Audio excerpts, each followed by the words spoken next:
Live from the Talking Joe studios, it's Talking Joe.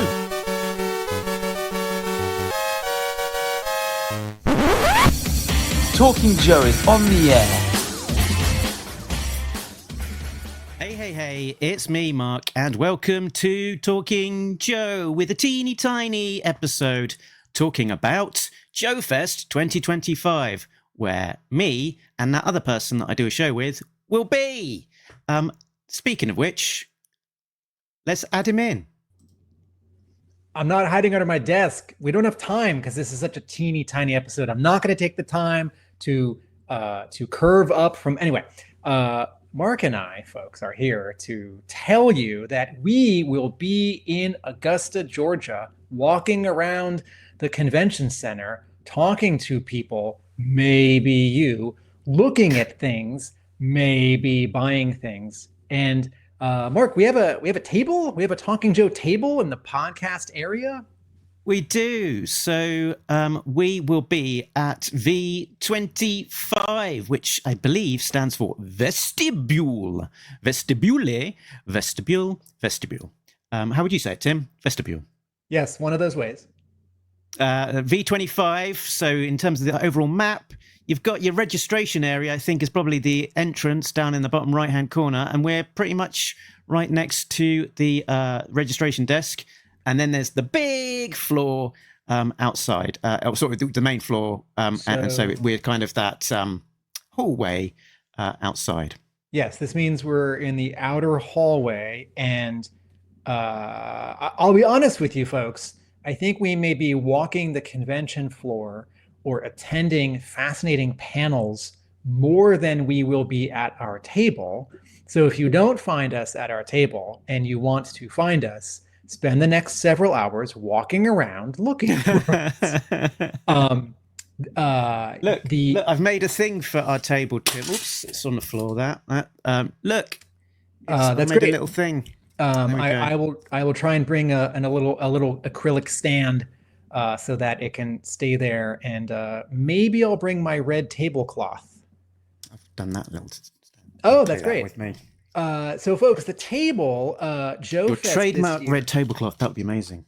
It's a different red than the red panels behind me, than the red of my shoes, than the red of my lamp that you got so excited about in our last episode.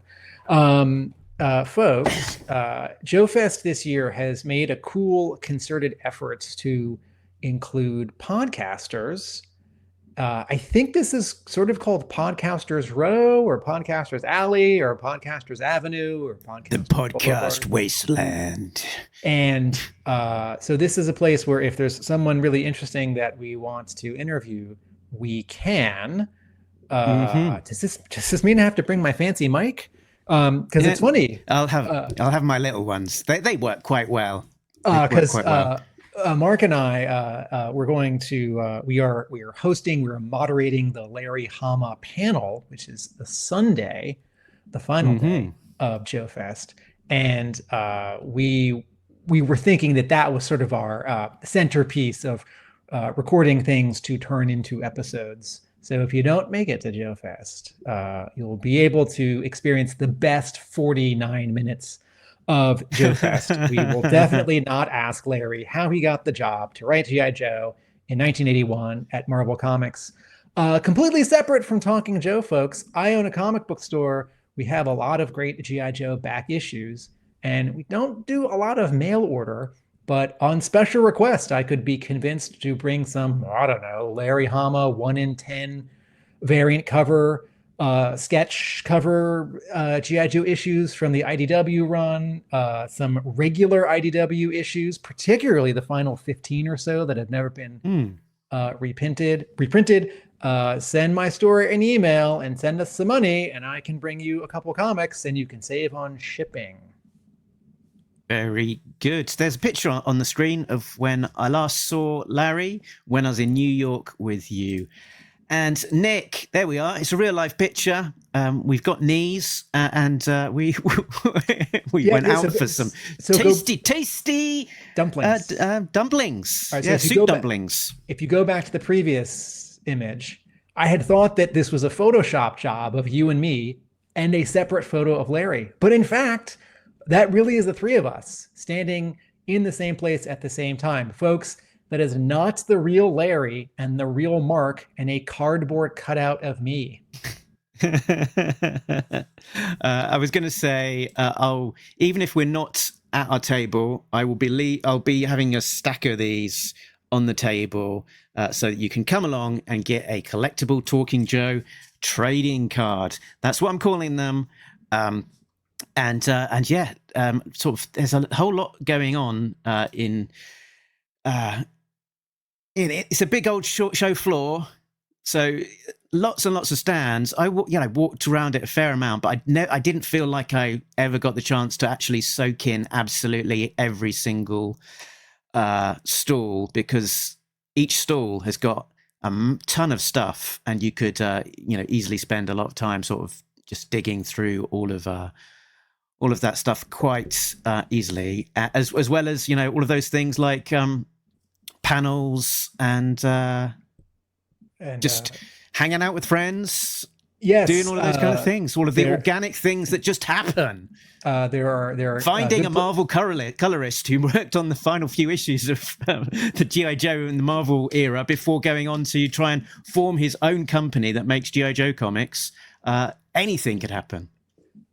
Yes, folks. Attendance 2 years ago at Joefest was, I'm told, 10,000, and last year I'm told 12,000. I think that's an estimate, but I think that's a fair estimate.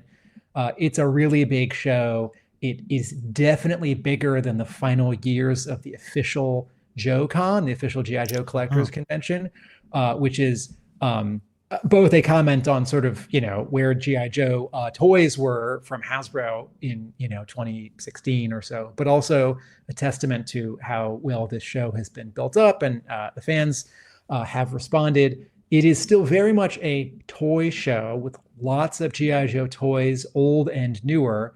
There are also some Transformers and Marvel and Star Wars and DC and Spawn. And there are those companies that make 4-inch and 3 3/4-inch scale figures in the style of early Joe, like O-Ring, and then in sort of modern era style, like the 25th anniversary bodies, as well as both years there were a couple dealers selling comic books, not just G.I. Joe, but other, and a dealer or two with the shirts or fun accessories. So if you are only there for one kind of thing, there's going to be lots of kinds of things for you to look at. Don't forget to come up and tell us how much you love our show. I mean, how great it is to meet you at this convention. That's what we'll say. And we are both very superficial and receptive to praise. It is fun, folks, to take photos with you. If you say, "Hey, I listen to Talking Joe, and it's nice to meet you," I will often say, "Well, hey, here's my crummy old camera. Let's take a picture of us, and then maybe I'll put you in my blog." Mark, this episode is already twice as long as we had originally intended. It was going to be a 5-minute teaser ad to get people pumped about our appearance at Talking Joe. Let's wrap it up. Yeah, I was just going to say there's the karaoke as well. We'll try and fit that in. And why are there so many covers of Baroness?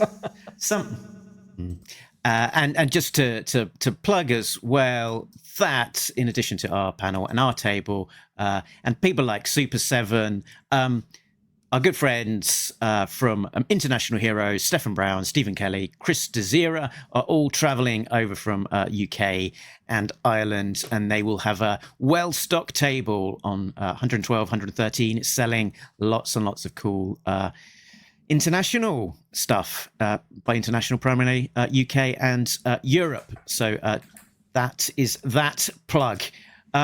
So with our mini episode done, there's just one less thing to say, Tim, which is that nobody beats Talking Joe. We'll see you down in Augusta. Latest.